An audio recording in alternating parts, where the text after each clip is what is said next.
আজকে বারাসাত স্টেশনে একটা বাচ্চাকে দেখলাম। তো বাচ্চাটাকে অনেকক্ষণ ধরে ফলো করলাম। ফলো করার পরেই আমি বাচ্চাটার কাছে গেলাম।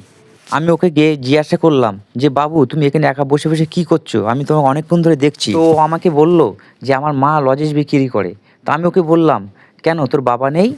তা বলে, "না, আমার বাবা আমার মাকে ছেড়ে চলে গেছে।" আমি ওকে জিজ্ঞাসা করলাম, "তা তোদের কি লজেন্স বিক্রি করেই তোদের কি সংসার চলে?" ও বলল, "হ্যাঁ।" আমি ওকে জিজ্ঞাসা করলাম, "তুই স্কুলে যাস না?" ও বলল, "না, আমি স্কুলে যাই না।"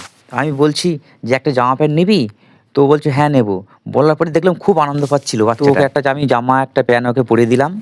দেওয়ার পরে ওকে একটু খাবার দিলাম হাতে, একটু জল দিলাম। আমি তো এরকম অসহায়ের পাশে আছি, আপনারাও থাকবেন। অসহায়কে সাহায্য করা এইটা আমাদের দরকার। ছোট্ট বাচ্চাটাকে স্টেশনে বসিয়ে মা লজেন্স বিক্রি করে। তাদের এই ভাই সংসার জীবনটা তাদের কষ্টের সাথে সেই সংসারটা তাদের চলে। বন্ধুরা, এই ভিডিওটা দেখে আপনাদের কেমন মনে হলো? আমি অসহায়ের পাশে আছি। আপনার যদি ভালো লাগে বেশি, বেশি করে শেয়ার করবেন, লাইক করবেন, কমেন্ট করবেন, সাবস্ক্রাইব করবেন।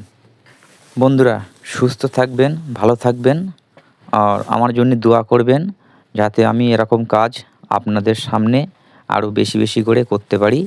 সেটাই আমার বেশি, বেশি করে আপনারা দোয়া করবেন। আমি যেন মানুষের পাশে এইভাবে থাকতে পারি। আপনাদের দোয়া হলে আমি হয়তো কাজটা হয়তো আগে বাড়িয়ে নিয়ে যেতে পারবো আপনাদের দোয়ায়। আমার এই কাজটা কেমন হচ্ছে বন্ধুরা কমেন্ট বক্সে সেটা জানাবে। জানালে আমি বেশি খুশি হব। আমি জানবো যে হ্যাঁ, আমার বন্ধুরা আমার পাশে আছে। আমি তাহলে আরও বেশি, বেশি করে কাজটা করতে পারবো। সত্যি আবার বলছি, এরকম বাচ্চা দেখলে সত্যি খুব কষ্ট লাগে। এরকম অসহায় বাচ্চা দেখলে মানে খুব কষ্ট লাগে।